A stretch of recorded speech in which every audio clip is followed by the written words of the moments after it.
One berry bush, 4 to 8 pounds of fruit per plant every single year, outproducing apple trees, peach trees, and cherry trees combined, per square foot. That's not a gardening blog claim, that's USDA Agricultural Research Service data, backed by university extension findings and commercial farm records from operations that switched and never looked back. Here's what the big garden centers don't want you doing the math on. A standard apple tree runs you $60 to $120, needs 5 to 7 years before it produces well, and demands 15 to 25 square feet just to stand in. The bush we're talking about costs less, fits in a fraction of that space, and hits full production in 2 to 3 years. You'd think that comparison would be everywhere. It isn't. And the reason it isn't is more interesting than the plant itself. At least, that's what everyone thought, that fruit trees were the smart investment. They were wrong. Your grandfather may have known this plant by a different name. Old-timers grew it along fence lines and forgot to tell anyone how productive it really was.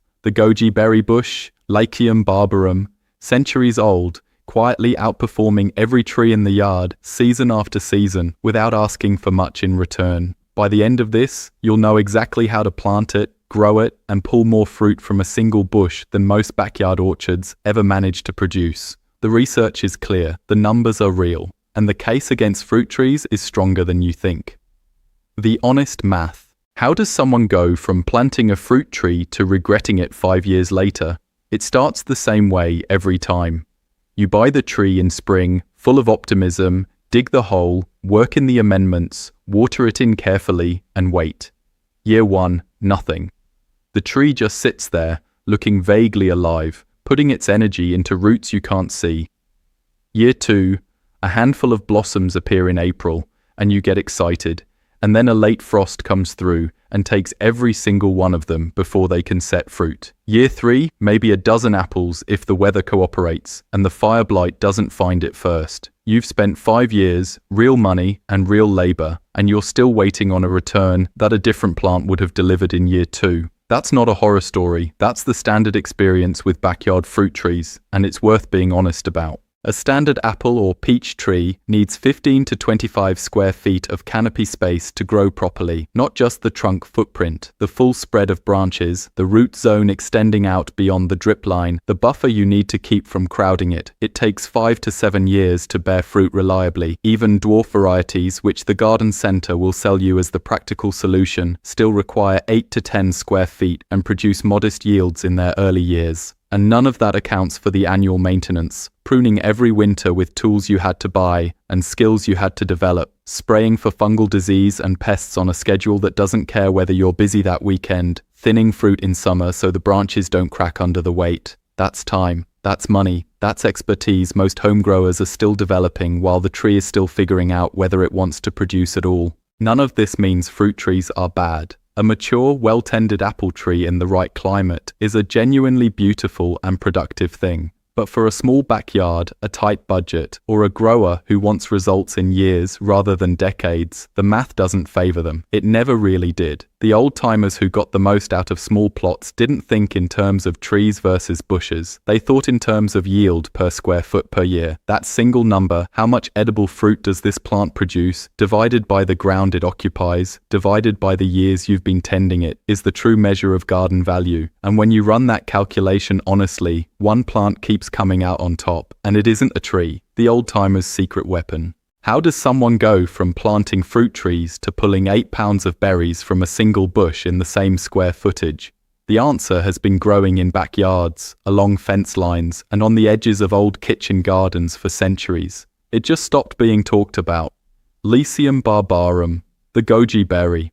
Long before it showed up in health food stores in plastic bags with a $40 price tag, it was a working plant. A productive plant. The kind of thing a serious kitchen gardener put in the ground once and harvested for the rest of their life. No fanfare, no marketing, just fruit, year after year, from a plant that asked for almost nothing in return. The plant's history in cultivation stretches back over 2,000 years in China, where it was grown not as a trendy superfood but as a reliable food crop and medicinal plant. Farmers in the Ningxia region grew it in long rows along irrigation channels, harvesting the bright red berries by hand in late summer, spreading them on drying racks in the sun. It spread through trade routes, found its way into European cottage gardens, and quietly took root in North American homesteads, where practical growers valued output over aesthetics. It wasn't glamorous, it didn't have good marketing, it just produced. But Lycium barbarum wasn't done yet, not even close. Here's what the numbers actually show. A mature goji berry bush, properly established, produces 4 to 8 pounds of fruit per plant per year. That sounds modest until you look at the footprint. A single established bush occupies roughly 2 to 4 square feet of ground space. Run the yield per square foot calculation, and you're looking at a return that exceeds most dwarf fruit trees by a significant margin. USDA, Agricultural Research Service data, puts the fruit weight per square foot of goji at up to 10 times what a standard orchard tree produces in comparable ground space. 10 times. That number doesn't come from a supplement company's website. It comes from federal agricultural research from people whose job is to measure what plants actually do in the ground. The timeline is where the comparison gets uncomfortable for fruit tree advocates. Goji reaches full production in 2 to 3 years from planting. Not a trickle of fruit in year 5, not a promising bloom in year 4 that gets wiped out by a late frost. 2 to 3 years of establishment and then the plant delivers. A standard apple or peach tree, by contrast, takes 5 to 7 years to bear reliably, and that's under good conditions, with proper pruning, in the right climate, with no major disease pressure. The goji doesn't ask for much, it just performs, and it keeps performing. A well-sited goji bush is productive for 20 years or more. Plant it once, tend it lightly, harvest it for decades. That's the old-timers' calculation, not what looks impressive in the garden center, what actually feeds you, year after year, without demanding a second mortgage in maintenance costs. The bush itself is a sprawling, arching shrub that can reach 6 to 8 feet in height and spread if left unpruned, though most growers keep it smaller with minimal annual shaping. The canes are long and flexible, sometimes thorny, arching outward from the crown in a way that gives the plant a loose, relaxed silhouette. In late spring and early summer, small purple flowers open along the length of those canes, each one modest on its own, but collectively covering the plant in a soft haze of color. Those flowers give way to bright red-orange berries that ripen through summer and into fall, depending on your climate and the specific cultivar. The berries hang in clusters, vivid against the green foliage, and they ripen in waves rather than all at once, which means you're harvesting over a period of weeks rather than scrambling to process everything in a single weekend. The berries are mildly sweet, slightly tart, with a flavor that doesn't map cleanly onto anything else. Dried goji berries are what most people recognize from the store. Fresh ones, straight off the bush on a warm August morning, are a different experience entirely. You'd think someone would have said something. Nobody did. The goji's fall from common knowledge happened gradually, somewhere in the mid-20th century, as commercial agriculture consolidated and backyard gardeners increasingly took their cues from garden centers and seed catalogs that prioritized high-margin products. Fruit trees are expensive. They take up space. They require follow-up purchases, sprays, fertilizers, specialized pruning tools, replacement trees when the first ones fail. A goji bush, once established, asks for almost none of that. It's not a profitable plant to sell someone once and watch them walk away satisfied for 20 years. So it got quietly shelved. The display space went to the apple trees. The catalog pages went to the peaches. And an entire generation of home growers grew up thinking that fruit trees were the serious choice and berry bushes were an afterthought. The old-timers who kept growing goji didn't write books about it. They didn't start YouTube channels. They just kept harvesting year after year from plants they'd put in the ground decades earlier, while everyone around them was replanting fruit trees that had died in a hard winter or given up after a disease outbreak. Lycium barbarum would look back on this moment and wish they'd made a different call. If a plant could wish for anything, it would be that the people who forgot about it had paid closer attention to what it was actually doing in the ground. The research that's emerged over the past 2 decades has started to correct the record. University extension programs in multiple states have published findings on goji as a viable small farm and home garden crop. Commercial operations in the American West have converted acreage to goji production and documented the yield data carefully, season by season. The numbers keep pointing in the same direction. This plant produces, reliably, in a small footprint, for a long time. But here's what the yield data alone doesn't tell you. It doesn't tell you what the plant actually needs to hit those numbers, the specific soil conditions, the sun exposure, the zones where it thrives, and the zones where it struggles. It doesn't tell you what goes wrong when growers skip the establishment steps. And it doesn't tell you why some goji plantings hit 8 pounds per bush while others stall at 2 and never climb higher. The same plant that built the old-timers' garden reputation was about to reveal exactly how much most modern growers were leaving on the table. The evidence. It is 2022. A peer-reviewed journal sits on a researcher's desk at a university horticulture department. The pages are dense with tables and footnotes and the kind of careful, hedged language that academic publishing requires. But underneath all of that careful language, the numbers are doing something remarkable. They are making a very old argument in a very new way, and the people who read them carefully are about to become very uncomfortable about the fruit trees in their backyards. The Journal of the American Society for Horticultural Science publishes volume 147 that year. Inside, researchers document something that had been quietly building for decades in the data but had never been assembled quite this clearly in one place. They compare production timelines across fruit-producing plants, berry bushes versus tree fruits. The data is not close.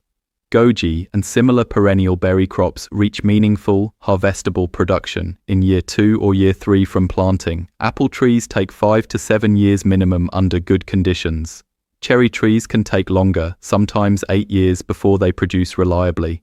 The researchers are not making a passionate case for goji specifically. They are not advocates. They are simply recording what the plants do when you put them in the ground and measure them honestly. And what the plants do is produce faster, on a shorter timeline, with less infrastructure required, and on a smaller footprint. This is where the story takes a turn nobody expected. The numbers do not lie, and the numbers say that most home growers have been waiting years longer than they needed to. In space they didn't have to sacrifice. For yields they could have exceeded with a different choice.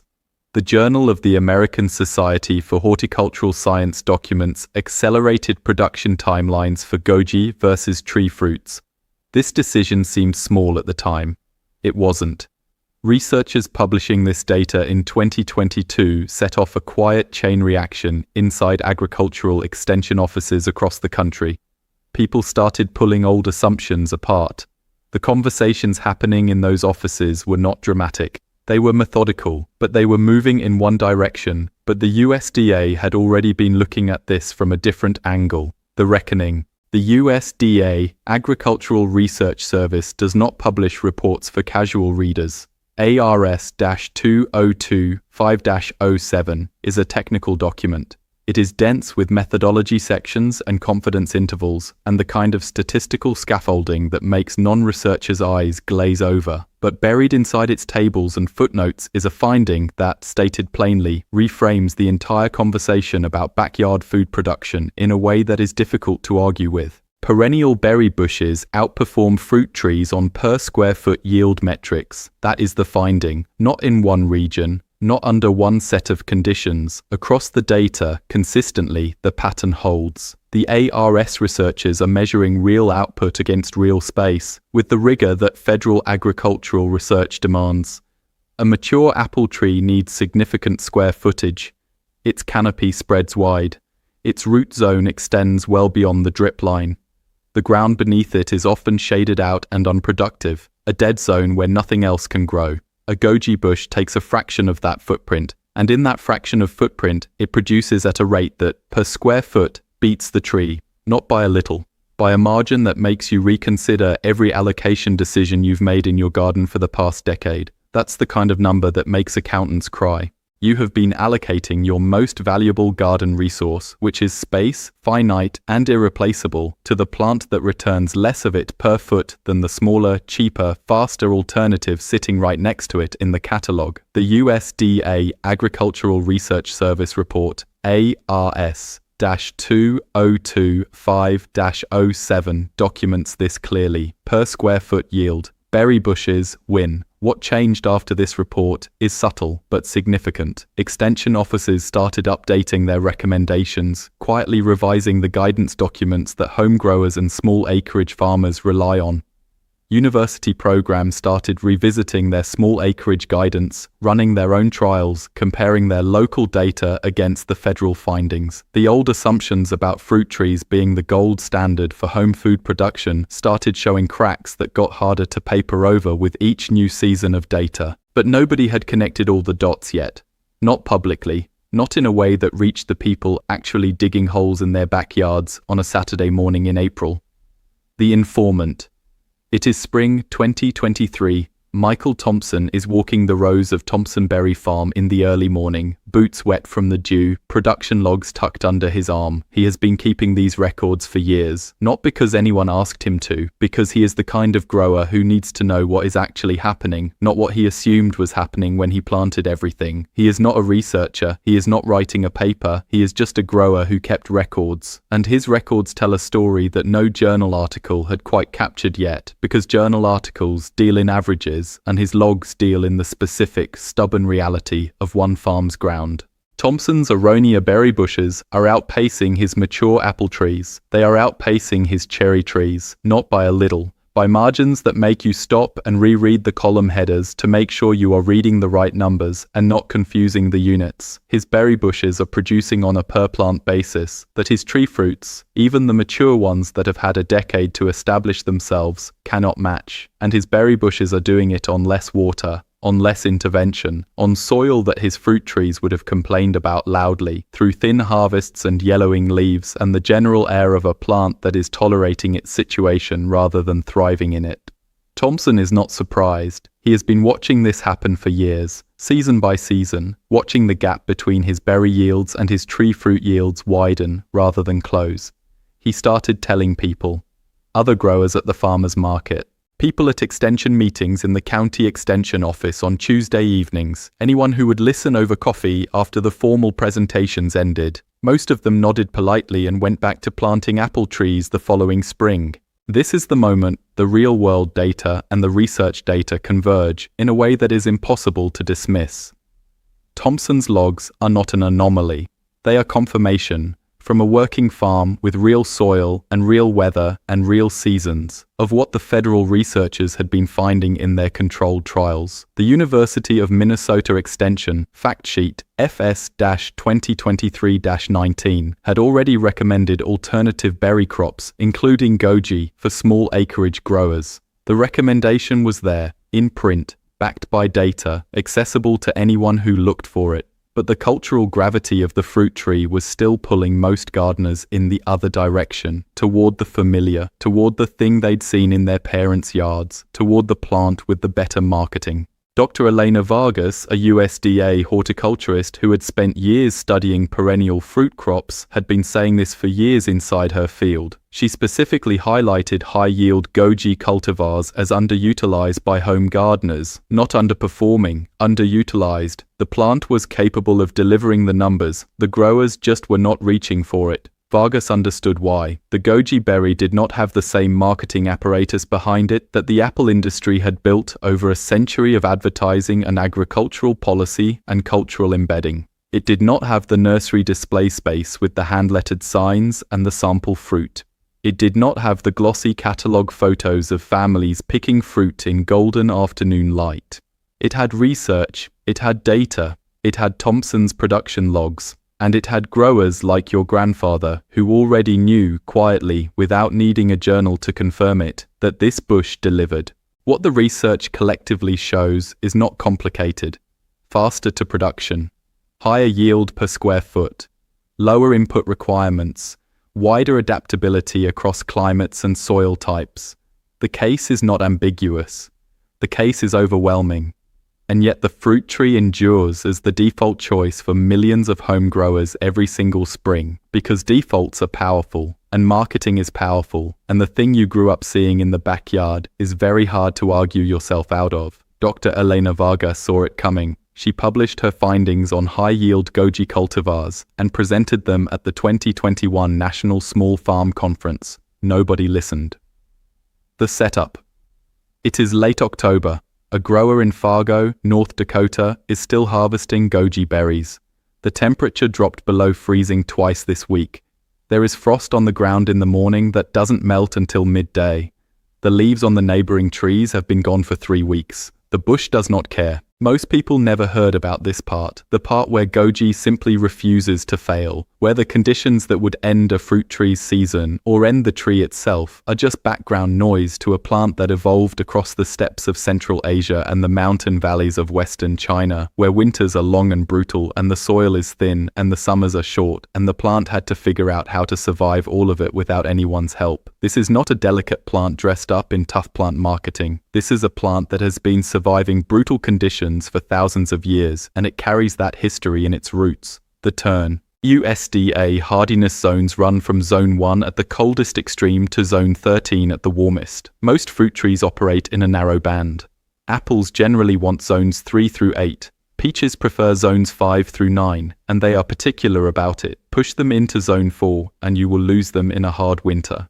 Cherries have their own preferences, their own chill hour requirements, their own complaints about late frosts and early warmth that breaks dormancy before the danger has passed. Every fruit tree comes with a list of conditions it needs, and that list is non-negotiable. Goji comes with a different kind of list. It is hardy in Zones 3 through 10. That is one of the widest adaptability ranges of any fruit-producing plant on the planet. Zone 3 means Duluth, Minnesota. Zone 3 means the colder parts of Montana and the high plains of Wyoming. Zone 10 means the outskirts of Miami, the lower Rio Grande Valley, the warmest corners of Southern California. One plant, one species, covering nearly the entire continental United States, and then some.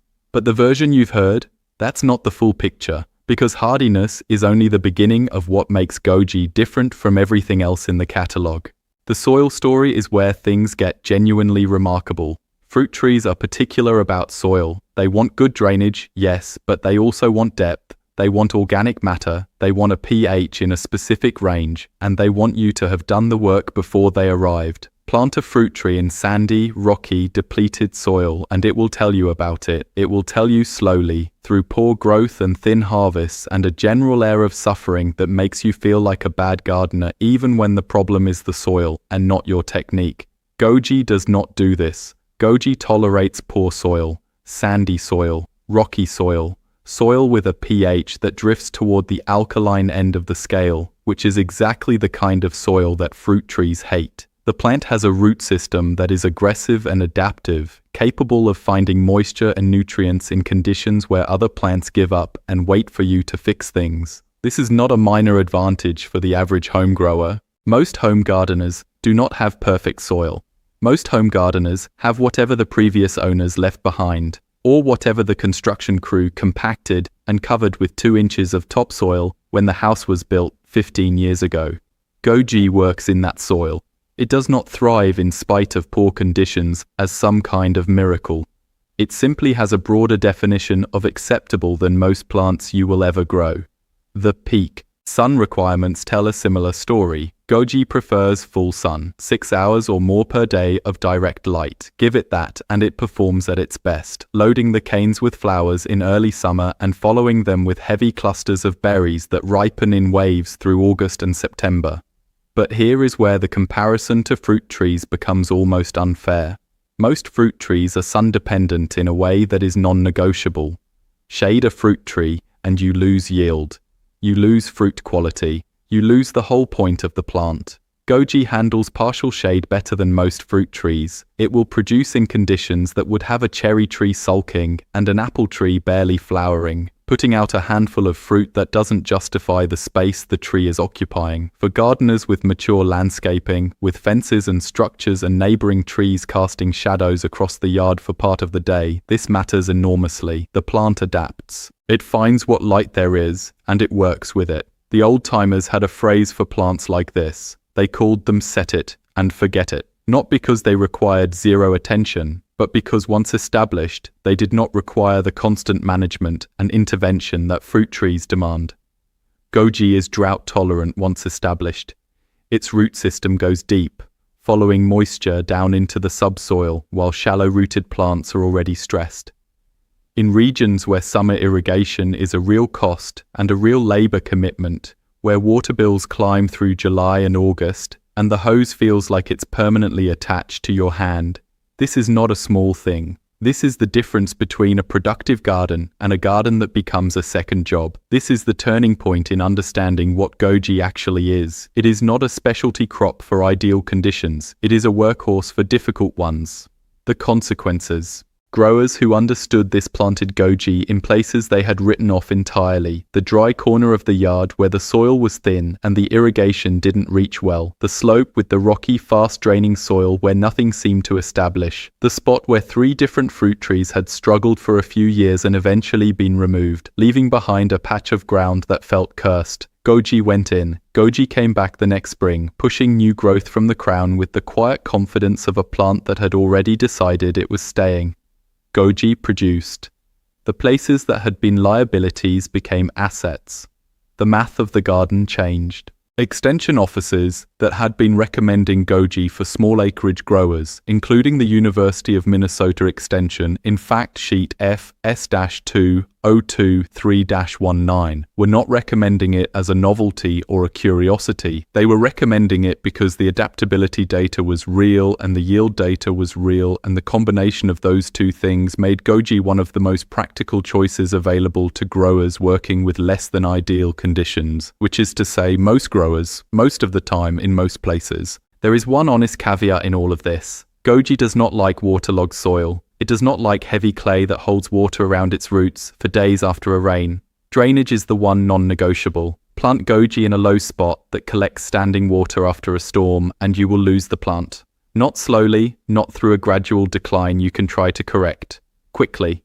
Root rot moves fast in a plant that evolved in well-drained mountain soils where water moves through and keeps moving. If your drainage is poor, you fix it before you plant. Raised beds, amended soil, a different location, or you choose a spot where the water drains away naturally. That is the one condition goji will not negotiate on. Everything else, it figures out. Drainage, it cannot. For a while, things actually seemed fine. The goji went in the ground. The first leaves emerged in spring. The roots began their quiet work downward into the soil. That didn't last. Plant it right, or start over. Goji outproduces fruit trees. Subscribe so you don't miss what